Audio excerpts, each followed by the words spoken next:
going awry and all the rest of it. I knew that the situation in Europe was bad.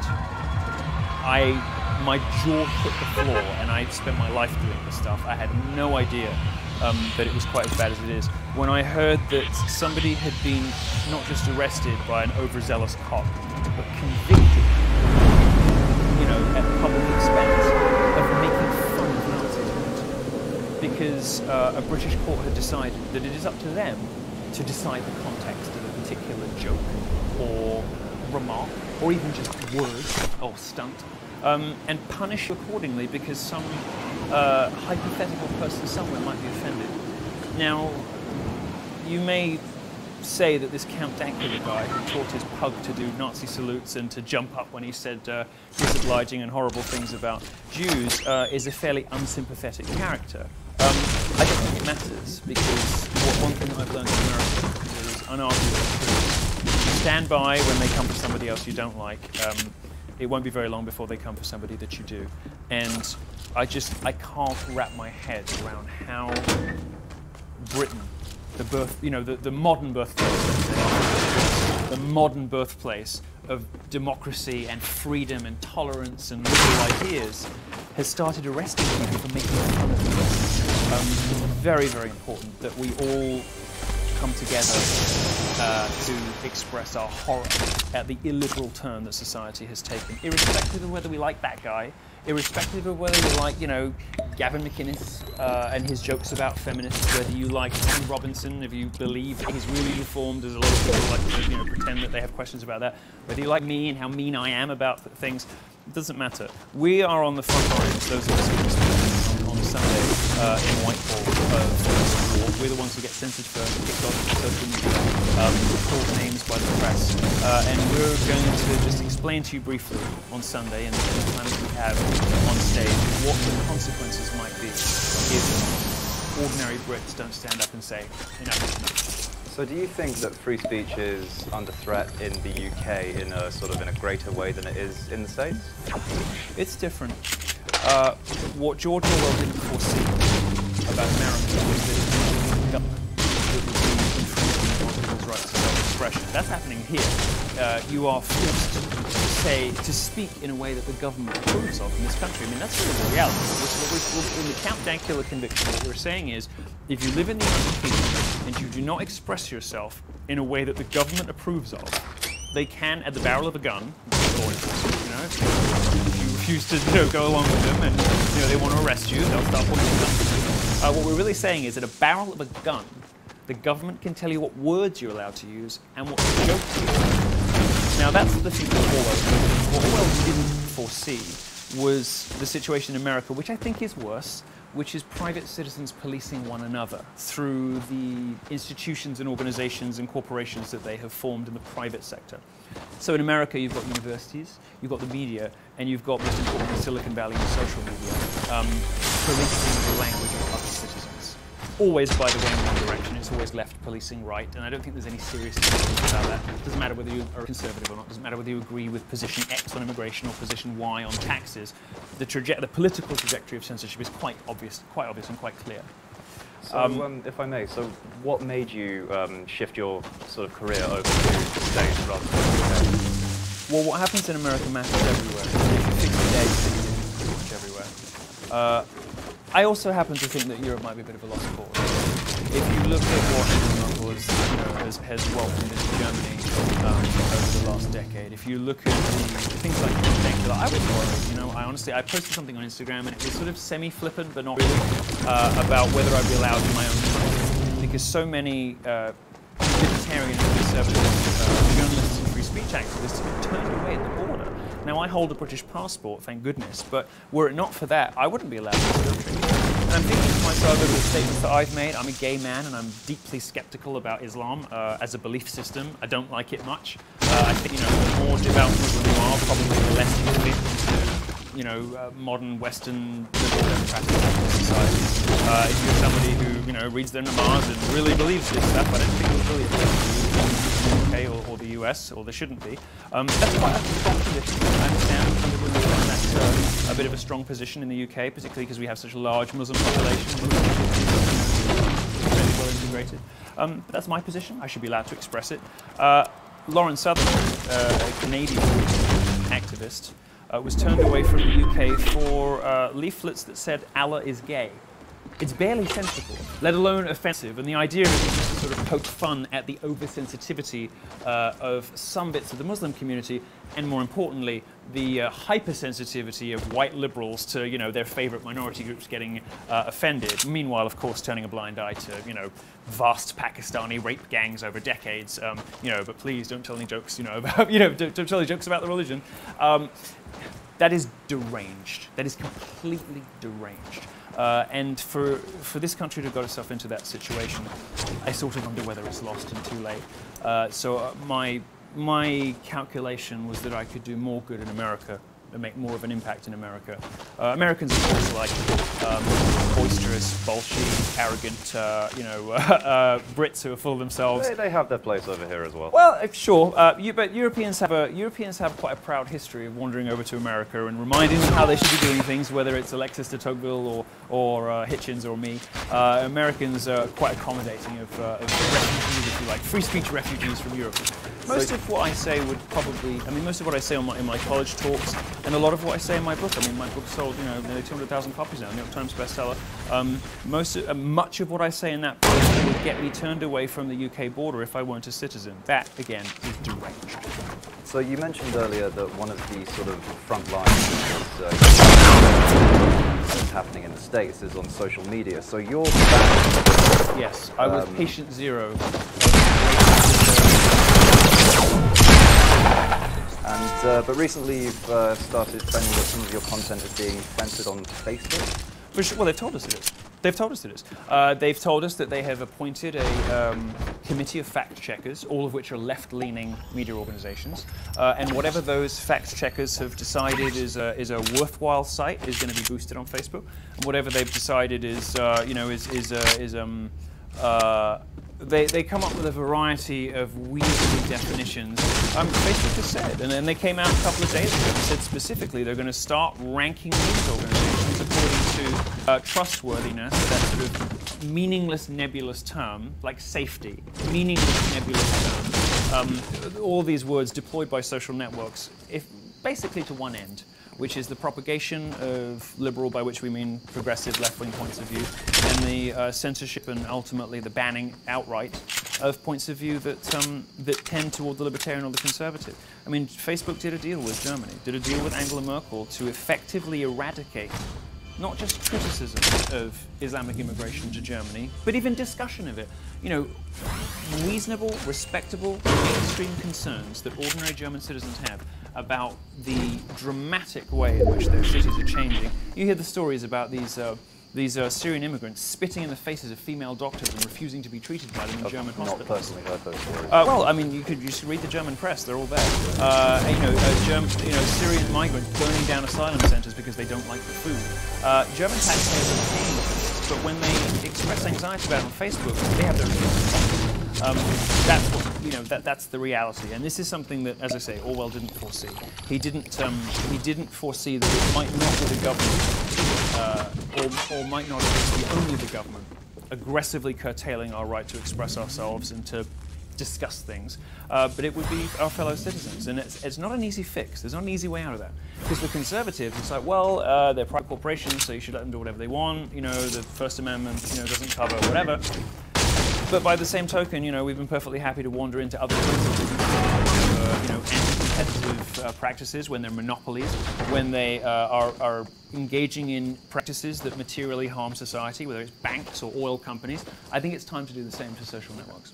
So, Kanye West recently has endorsed the man you call Daddy, and has sort of come out on the side of what he calls the freedom of thought movement. Do you sort of consider him to be a bit of an ally in what you're doing? It's nice to see Kanye is following in my footsteps and reminding minorities that they don't have to be subject to identity politics. This great public life in which women, gays, blacks, you know, Jews, trannies, whoever it is, feel as though they need to vote in a way. accept a particular set of opinions or there's something wrong with them.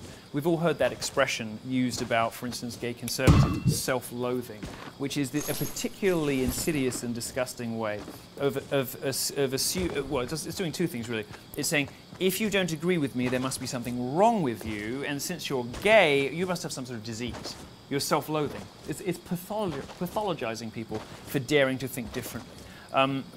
I don't much mind whether what Kanye did was pure opportunism in the service of his upcoming album sales. What it's done is what I did for gays in America 2 years ago, and what women, people like Ann Coulter did in the 90s for women, which is reminding minority communities who are taken for granted by the left, despite the fact that the left does nothing for them, that they actually could explore other options and understand that black men in America, support for Trump has doubled since Kanye came out. Now, of course, what that means is not that support has doubled. What it means is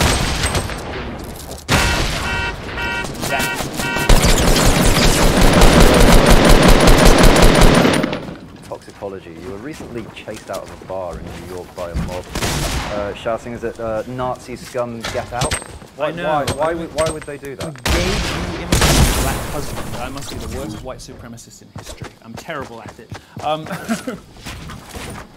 This is something Brits don't always readily understand, just how sort of vicious and nasty, as I mentioned earlier, that the culture wars in America can be. And it's like, well, if they're calling you a Nazi, you must have done something. And then why are they calling you a Nazi? This didn't come out of nowhere. Very often it does, actually.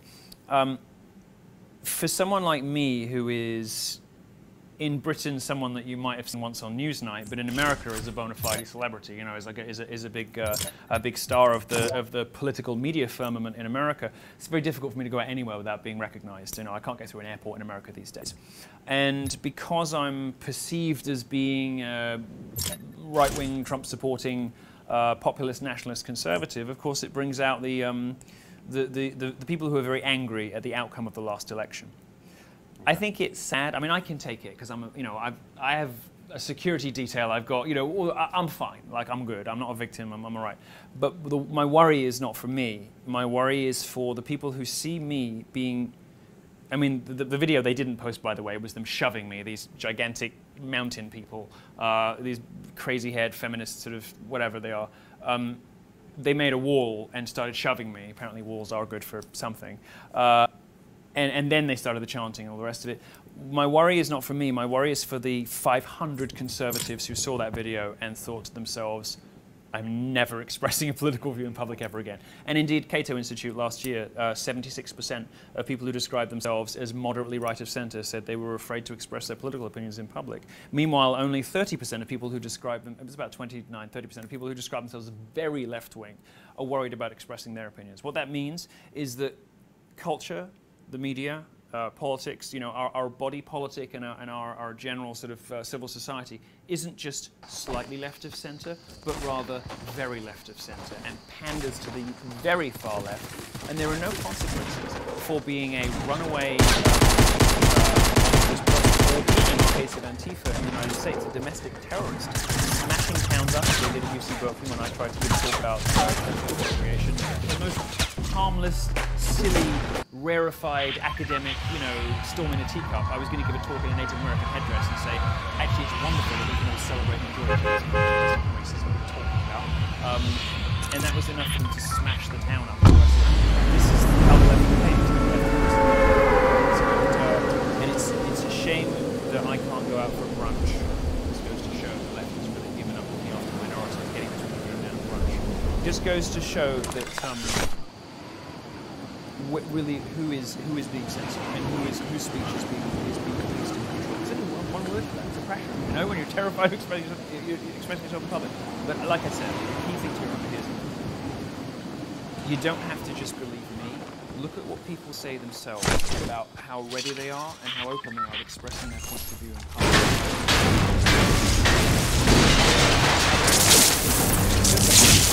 What your political opponents really persuade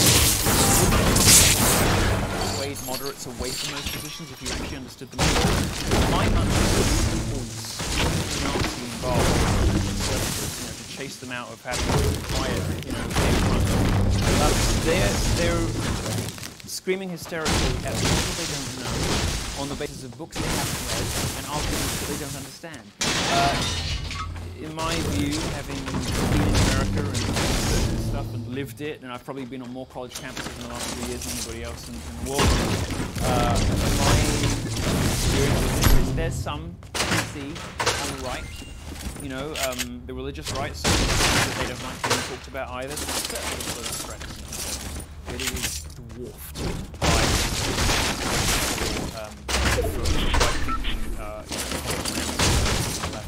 and I just don't. What I don't understand is how strategically this is a good idea for the left, because they don't know what we believe, so they can't beat us. All they can do is yell, and the product of that is these extraordinary outbursts of frustration, like Brexit and the Trump election. This is what happens. There's a term in sociology called a preference falsification.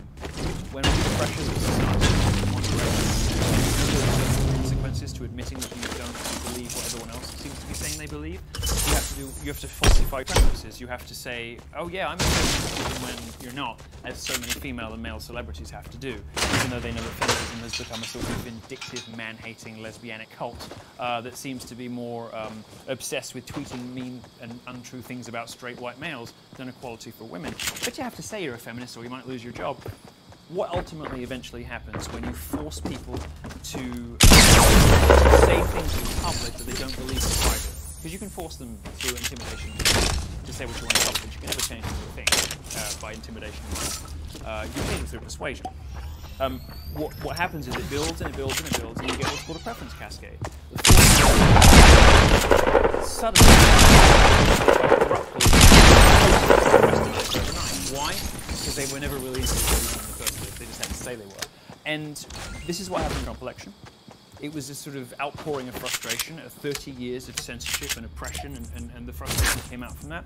And it's the same, I think, that happened with Brexit. Many people voted for Brexit not because they particularly gave a stuff about whether or not they were going to leave Europe or not. They just wanted to stick it to the guys who've been and that, to me, is a recipe for misery and misunderstanding and conflict. And I would much rather everybody could come to the table and have lively debates, but the left doesn't want that. So, we talk a lot about people being politicised one way in public, afraid to express themselves. Where, if asked, where would you say you... The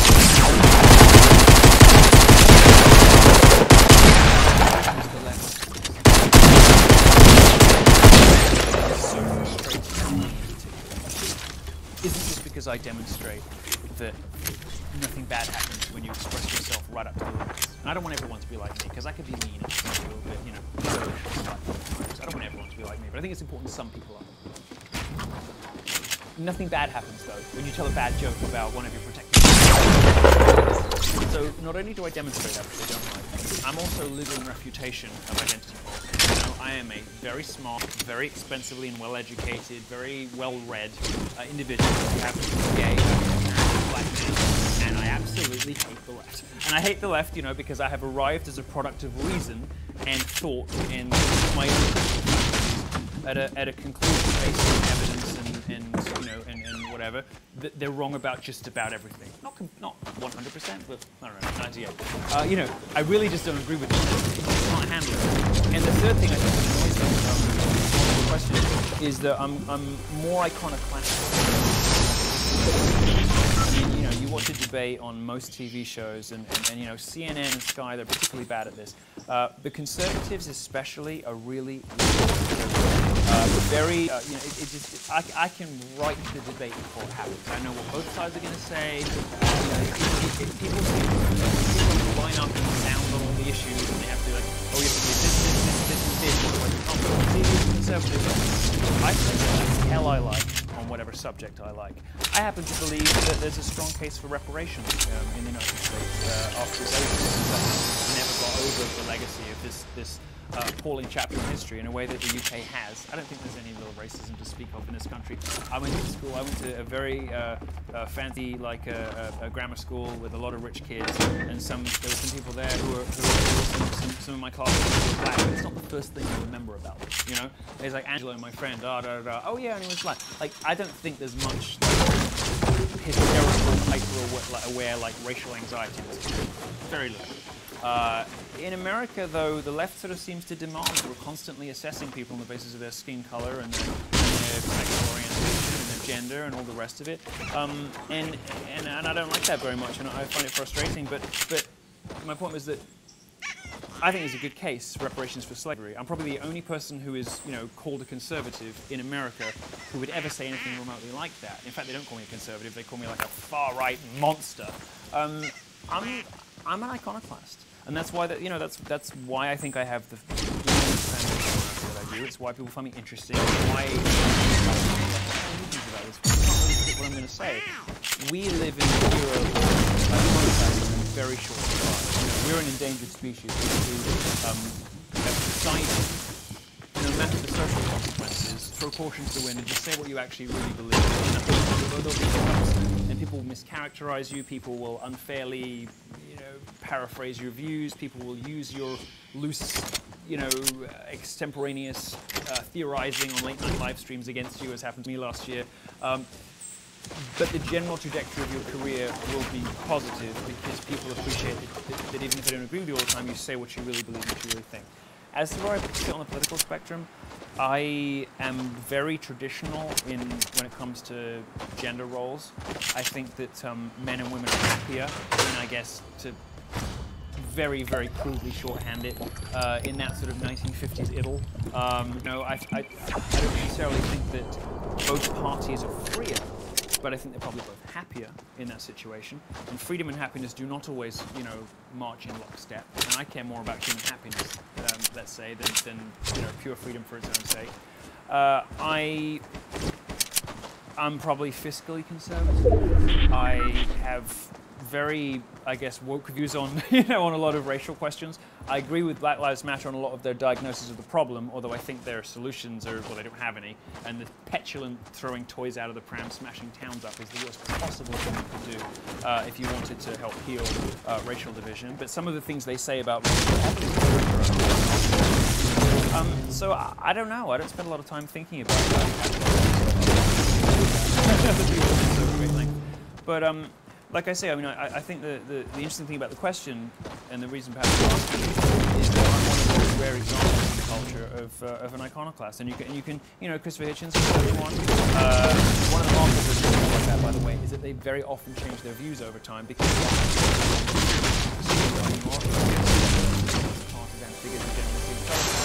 changing your mind over time as a result of learning new things, like when the facts change, of course your opinion is going to change, is not a mark of being opportunistic or weak-willed. It's a mark of having integrity. So my views evolve over time, as they did on gay marriage, for instance. I was very against it at one point, and then I realized I was being an idiot. And fell in love with myself, and I was like, what was I thinking? We have Camille Paglia, the great feminist critic, who is confounding to both sides in various ways. That's she's, if you can keep up with her pace of speech. Right. Well, we have that in common. But read her in the book. It's much more. It's much more tolerable. You've got people like Bret Easton Ellis, who was an enfant terrible of the '90s, and Marilyn Manson, who similarly, although Manson's gone off the boil, he kind of did an anti-Trump thing. I was very disappointed with him. You work long enough in culture, you see all your heroes go soft. But Bret Easton Ellis has gestured gently toward his frustration with the insanity of Beverly Hills and Hollywood in general, and his sort of sympathy for a lot of the reasons people might have voted for Trump. I'm drawn to people like that, and I'm one of those people, and I think we need more of them. So you brought it up, a late-night live stream triad that you went on. Mm-hmm. The media at large claimed that you endorsed sex between young boys and older men. I don't think anybody really believed that, but I think that me talking loosely and humorously, by the way, about my own experiences, had I been left-wing, would have been celebrated as an example of somebody bravely, grabbing their demons by the horns, and finding their own way through whatever. I made a couple of off-color jokes. If I were to have that time again, I'd probably make even more jokes because the ones I made weren't even particularly good. But I make no apologies for speaking loosely and experimentally, if you like, about something that happened to me and something that I thought was interesting and provocative. And I would do the same thing again. I don't think anybody believes that I think it's okay for people to have sex with children. I don't think anybody believes that. But it was a nice open line of attack for people to attempt to divorce me from a conservative fan base, for whom, of course, like everybody, but especially for the conservatives, you know, kids, family values, and all the rest of it are paramount. Nobody really believed that. Nobody does believe that. And if they had, I wouldn't have sold 200,000 books after it happened, you know. I'm going to get myself into those kind of scrapes my whole life. And if I stop getting myself into those kind of scrapes, this is our moment, ladies and gentlemen. Too safe. All right, I'm officially one of those. There's 20 things that I've said in my book that have touched. Let the shadows fade away.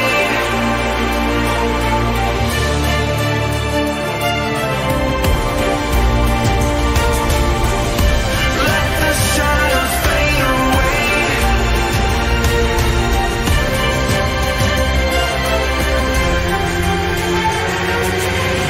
Conservatives on college campuses. Well, I've entered that conversation.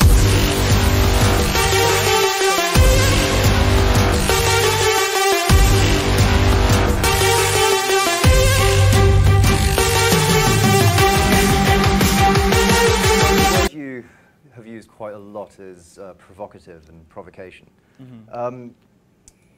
There's a growing school of thought, or would you agree that there's a growing school of thought that small c conservatism is the new countercultural movement, or is the new punk rock? I think I invented that expression about 2 years ago, and then lots of uncool people started saying it. Maybe I didn't, but maybe I popularized it. That's one of your quotes. Yeah, typically what I do is kind of read and synthesize a lot, and then because I say it, everybody hears it. But yeah, that's obviously true. Obviously, it's true that if you take punk or counterculture, you work out what that means. So it means saying something that goes against the grain, established opinion, the opinion of your parents. And remember, like, you know, it's now the older millennials who are the rabid feminists. It's like bitter 35-year-old BuzzFeed bloggers who have the kids who are, you know, getting feminism and social justice and the rest of it, getting more to middle-aged. Yes, obviously, it's edgier and more dangerous, and you risk your career, your reputation, your relationships, you know, your life in some cases, with people wearing Make America Great Again hats, getting attacked in the street, but university professors putting bike locks in the socks of black people just because they're lining up to hear a gay guy talk about, you know, about free speech. Obviously, yes. I mean, people get shot outside of churches. It happened in Seattle. The last time that happened,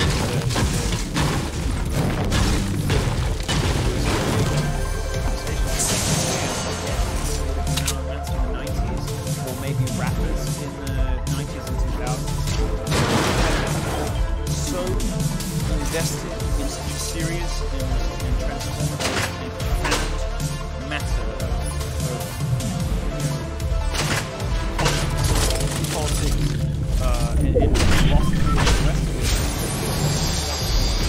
I don't take any pleasure in hurting one another, and I've spent my entire political career speaking out against political violence and saying that words, you know, the answer to speech is never violence. But I do think it's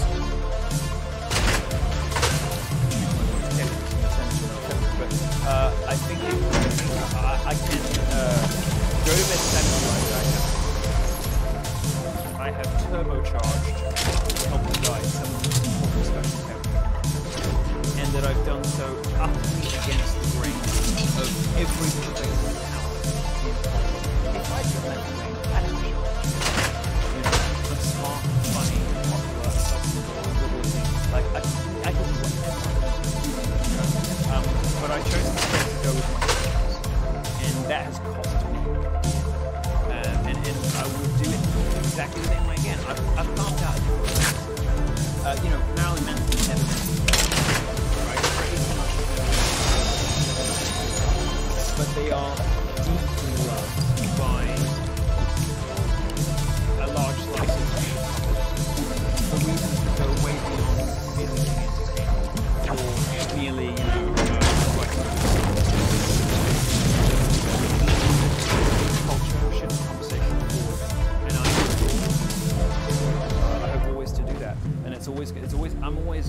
like always going to get in trouble, always going to think, oh, he's gone too far, and then 9 months later, everyone's going to say, so long as that continues, and I keep myself out of really serious trouble.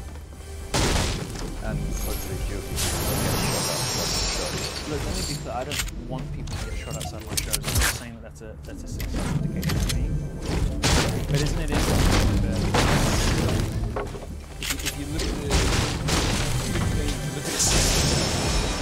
where are the flashpoints of people that are getting really,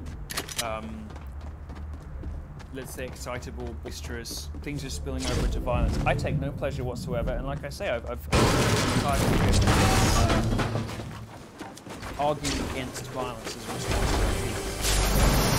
But I don't know who else produces the sort of reactions that I do. Tucker Carlson on Fox last week finally said, giddy up like I do. And I think it's and it's true, it's possible. I think I'm probably the person that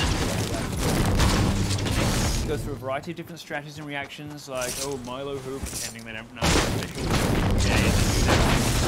not reviewing my books despite the fact it's the best selling book in the country for 5 weeks, calling me names, trying to like push me apart. They go through a variety of different tactics and strategies, but the ones that I've always used, and that's because the body that you're talking about. And I don't take any pleasure. But I do think that what you're doing is important, and I think that it's reflected in how seriously people obviously take it. I UC Berkeley last February was so amazing to see a university, by some measures arguably, you know, one of America's 2-3 best universities, in flames. You know, windows smashed, generators set on fire over very mild politics. Remember also, this is worth pointing out, it's worth reminding people that I don't hold any views that are not shared by 100 million Americans, and I'm sure a couple of million Brits. I have respect for people. The reason the left hates me is not just the extreme right wing. The reason the left hates me is because I'm fascinated with everything I'm telling.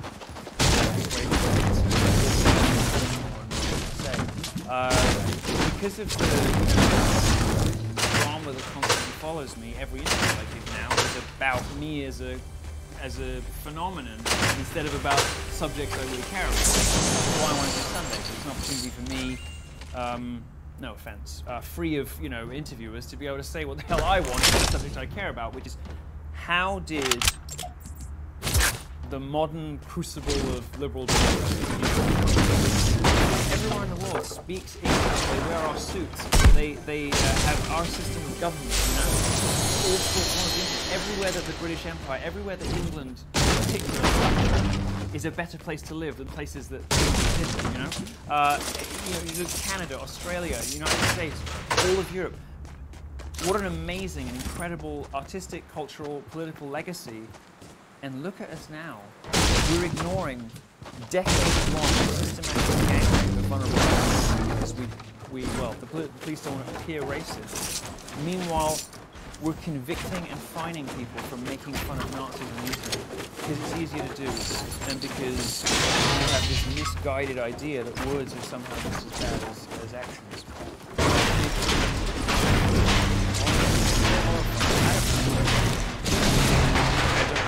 I'll come back here. This might be the last time I'm ever here. Some viewers will, of course, take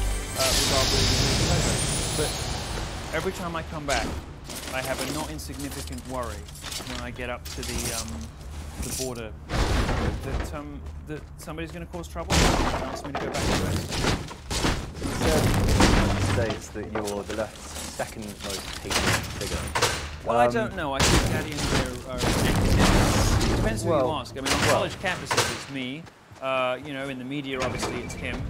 I don't know. I mean, I've had a quiet year. A lot of Donald Trump's sort of core supporters were pretty disappointed by his wake of airstrikes in Syria. And you were a big supporter of Trump during his election campaign, not in an official capacity, but surely in your speeches. So, what's the campaign your takeaway? was very kind. They said they couldn't have done it without me, which I don't really believe, but it was nice that they were watching me so closely. Well, look, Trump was support from his base is back up to 88, 89%. His approval rating is up to 50. I mean, what you don't hear very often, but Drudge has done a good job of tracking.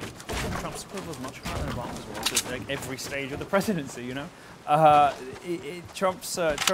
You know, you may regard Syria as a misstep. I think everybody breathed a sigh of relief when they realized that it was not a precursor to sending in lots of troops and all the rest of it, and that it was the surgical one-off, you know, action that it was promised that it would be. I think people were relieved by that. I think that these foreign entanglements have to stop. I think these foreign whatever has to stop. But I get the argument for Syria, blah, blah, blah. I think Trump's accomplishments dwarf the disappointments. If you look at the, you know, about what he's passed, although he has passed, in, you know, with the tax, you know, with the tax cuts and all the rest of it, far more than any other Republican has been able to accomplish in his time in office. Set aside his legislative accomplishments, which are not insignificant, and that's putting it mildly. The effect of Donald Trump on culture, which the media hates so much, which particularly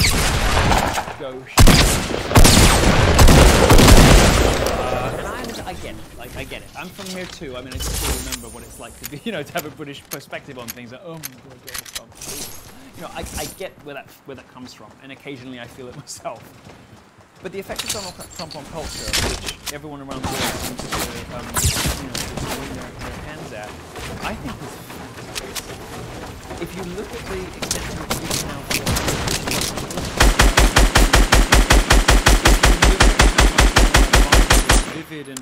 vibrant rather, and vivid and alive political conversation is, even if some of it is spilling over into altercations. If you look at the hope that I see on the faces of young conservative students, even in, you know, places like, you know, the People's Republic of California, when they really believe that there is a chance for them to make their mark ideologically on their colleagues at college. You know, people like me and Trump and maybe now Kanye have done that, and it's all happened in the last couple of years. It's changed the game in terms of like how conservatives and libertarians feel about themselves, their hopes, their hopes that the system can work. Maybe this sort of perpetual Bush-Clinton collusion, elitist corruption, media, entertainment, academia. What did they used to call it for wars? The complex. You know, the media, academic, entertainment industry complex. Maybe they could be broken. People aren't watching the Oscars anymore. They're becoming less politically and culturally relevant. People are watching instead this, you know, kooky gay guy on college campuses who's getting millions of views for whatever, until YouTube, of course, comes and starts suppressing the view counts. People aren't paying any attention to how celebrities tell them to vote anymore. Instead, they're going with the weird, wacky guy with big old buildings and his name on them, who is, you know, in a reality TV show. But it feels like the plates have shifted. And I don't know, nobody knows where they're headed. But with Bernie, who of course was, you know, swindled out of a fair shake in the primaries, and with Trump, who blew away the opposition, I think there's a sense that the uniparty, the Democrat-Republican sort of nexus, that yoke could be broken. I don't have that same hope for Britain, you know, really, because my experience, I mean, I've worked at, you know, very prestigious newspapers in this country. I've, you know, hung out with, I was one of the last people to spend time with Margaret Thatcher before she died, because I was very close friends with one of her friends who was an MP. I have mixed with every, you know, my dad, when I was growing up, ran a security clearance. I was, you know, I had people knocking on the door begging for £30 because they, you know, were going to not be able to see their kids that weekend. I have met every echelon, left, right, centre of this country. And there's just a feeling of, like, not quite but, oh darling, don't make a fuss. And there's that little thing in the British national psyche of not wanting to make a fuss, not wanting to go there, to be outrageous and gauche and strident. And that's one of the reasons I didn't survive very well in London media, but have survived brilliantly in America, because they embrace people like me. That sort of unwillingness to be seen to really care. There's a problem in Britain, And there's a problem with, and you see it, you know, the sort of dull, lifeless eyes of all the commentators you see on Sky News and the BBC. They don't really care that much about what they're talking about. Trump cares, I care, Kanye cares, as difficult as it can sometimes be to follow his lines of thought. I think people respond to that, they like it. Marilyn Manson cared in the 90s, and the religious right clearly didn't care that much about the social issues, because, you know, if they did, they would have actually passed some laws there. They always did. No, they just used it as a stick to beat the left. I think people are realizing there are cultural figures, there are political figures out there who actually care about what they're talking about, and Americans are responding to that. Brits don't. And that's my worry for this country, is that people are just going to not want to make a fuss. And it's uncool in this country to be seen to care too much. You know, you have to sort of be and not, you know, too strident or whatever it is. Well, on Sunday there's going to be a statement for very strident people, and I hope that we can ignite some teeth, you know, in the British public consciousness, and we can get people to actually start to really care about this stuff again. Because it seems to me, you know, you've got this sort of conflation, this concatenation, this commingling of Labour and the Tories that are sort of indistinguishable. I know we've got this weird little Corbyn socialist, you know, fad that'll die in 5 years. Ultimately, the establishment is this sort of blob, you know, that just moves whatever way it wants to and ignores the will of the people. Brexit was British people saying, actually, how about you listen to us for once? Sod the lot of you. Maybe on Sunday we can achieve something of the same about free speech and free expression. This is a country built on trolls. You know, the pamphleteers of the 17th and 18th century, which became, you know, the great tradition of political polemic, and the pamphleteers of the 18th century, which eventually became the Spectator, which is still, you know, the most interesting magazine in this country. That was trolling. It's overstating, but with some substance, to poke fun at hypocrisy or to make people look at things another way. Maybe we can ignite an appetite for trolling in this country. And trolling, you know, virtuous trolling for Jesus or whatever it is, you know? There's no harm in really caring. And there's no harm in caring so much that you don't mind who you upset. And that's the message I would like this country to learn. And if it doesn't, I can't be here. Wow. Well, thank you very, very much for joining us, Mylo. It's been a distinct experience.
clicked on it.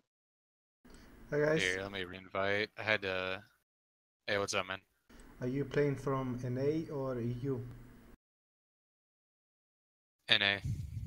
Okay, take care guys.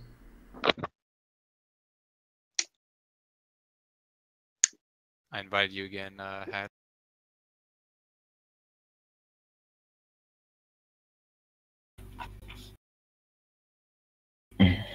The scream goes skra. EU, EU I guess. Yeah. Are you up to squad? No, I'll play 50v50.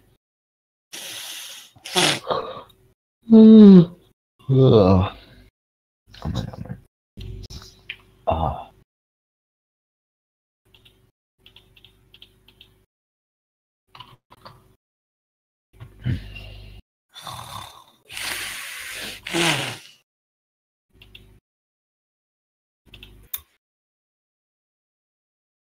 EU?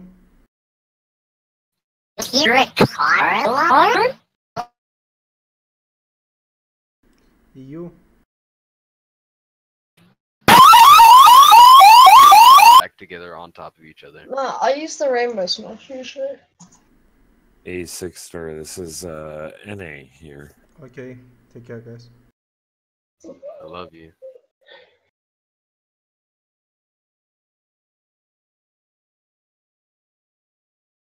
EU?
Hey man.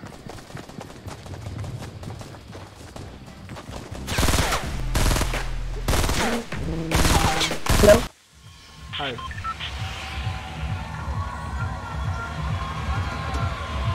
Oh, Let's go. this is my favorite. This is my first match. Okay, shall we land on Salty Springs? Or do you want to go somewhere more quiet? Do you speak Spanish? No. Ah, okay. That's just great.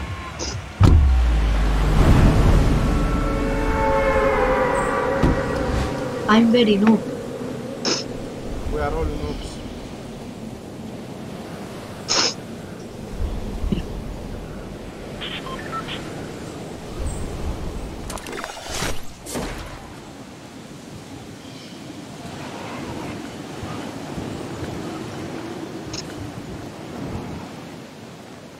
I'm in this house.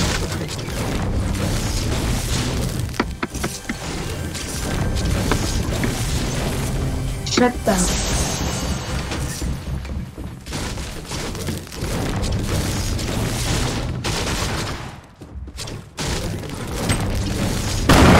Shut down.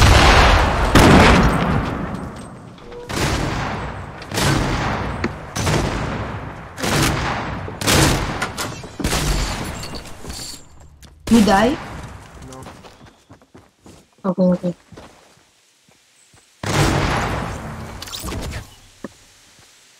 Oh my god.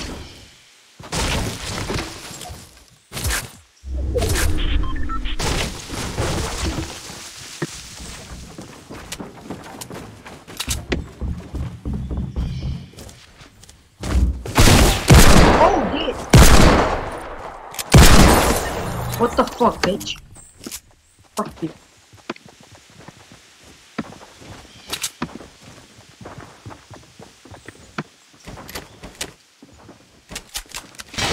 Her partner is here.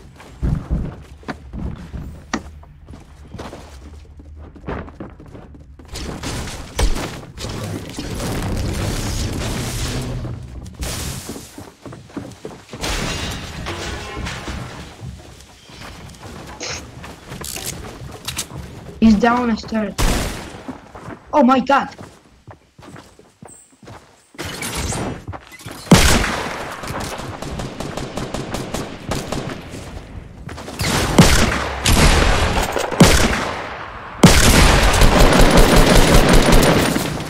Guys.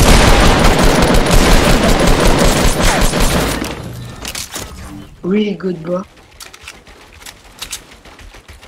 You're fantastic. Oh god. Oh, what the fuck? In which one guy shoot me. It's here.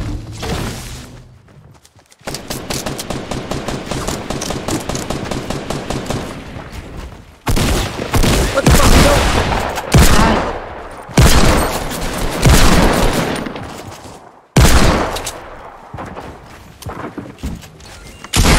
Materials.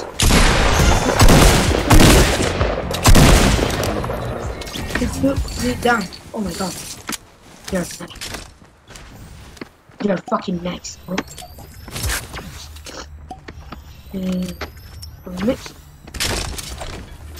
Can you give me this? No. This. I need this. No. I don't have. I have I need... low. Ah, okay. But I'm... Ah, okay, thank you.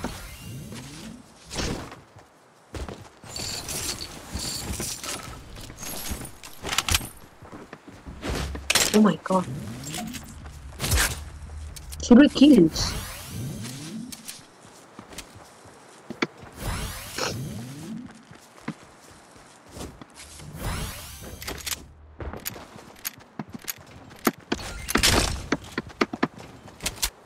Now, where? Yes. Okay. Where?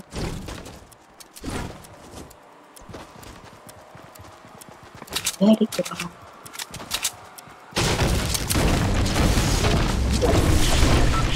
Okay. Net my guy.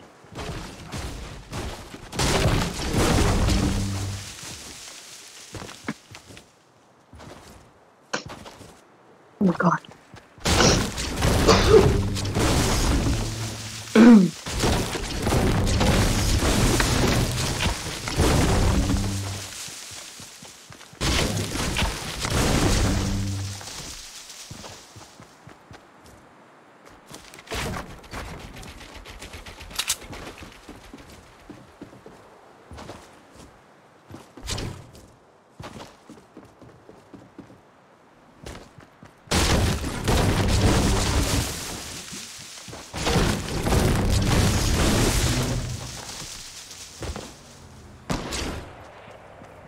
Someone is here. Yeah.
Hey. Hi.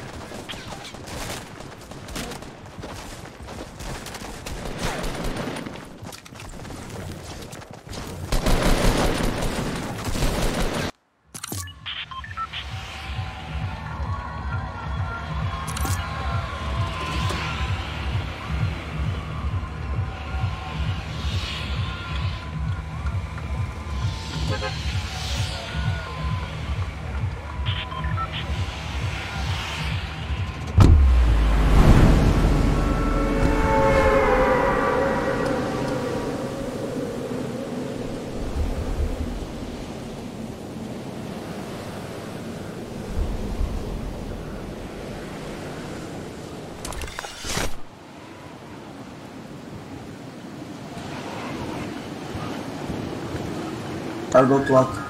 Over.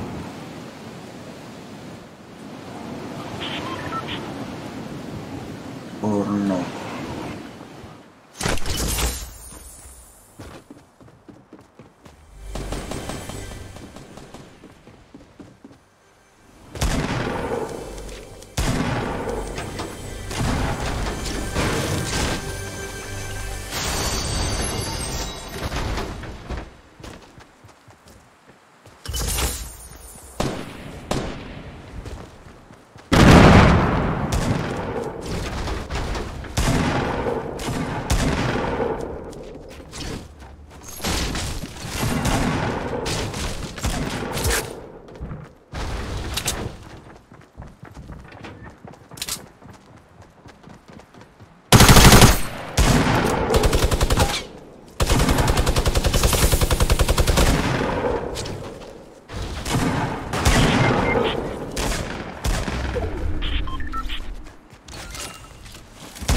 Sorry, dude.